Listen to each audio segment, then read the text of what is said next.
Sou Heloísa Alves, do terceiro ano B. Vou falar um pouco sobre o totalitarismo. O totalitarismo ele foi um regime político que surgiu e desapareceu em países europeus no século XX. Os regimes totalitários ele tem em comum o controle total da vida pública e da vida privada.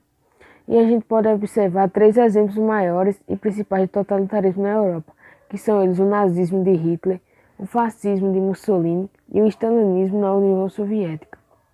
Todos esses regimes totalitários eles surgiram em uma época de crise europeia, deixada principalmente pela Primeira Guerra Mundial e por políticas econômicas ineficazes.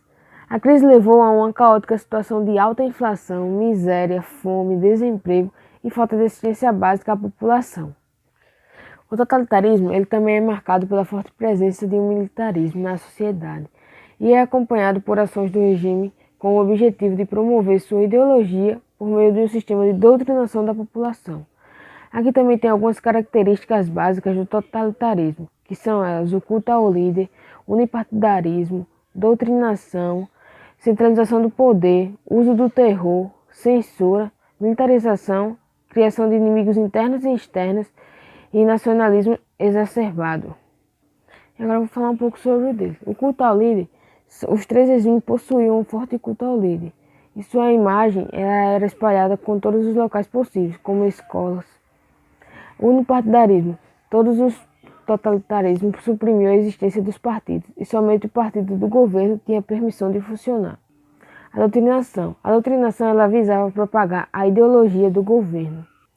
Centralização do poder. O poder político no totalitarismo ele era só centralizado no poder do líder ou de algum partido. O uso do terror era para amedrontar seus opositores e perseguir grupos enxergados como inimigos do Estado. A censura era que os regimes totalitários eles não aceitavam críticas, denúncias e não aturavam a existência de uma oposição. A militarização era a exaltação do exército. A criação de inimigos internos ou externos era um mecanismo utilizado como distração para explicar as ações e autoridades do regime. E o nacionalismo exacerbado, ele assumia um viés extremista que pregava a exclusão de perseguição de outros povos ou etnias. Agora eu vou falar os exemplos do totalitarismo. Tem o nazismo, que ele era liderado por Adolf Hitler, que ocorreu na Alemanha entre os anos de 1933 e 1945.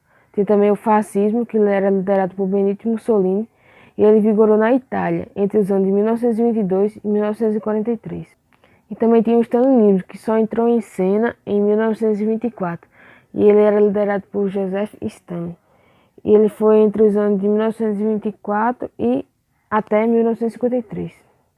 Vou falar também o totalitarismo na visão de Hannah Arendt.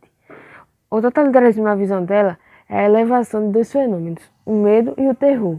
E a junção desses dois elementos em sua potencialidade leva a um sistema extremamente burocrático, em que o Estado total transforma a coletividade em um único corpo.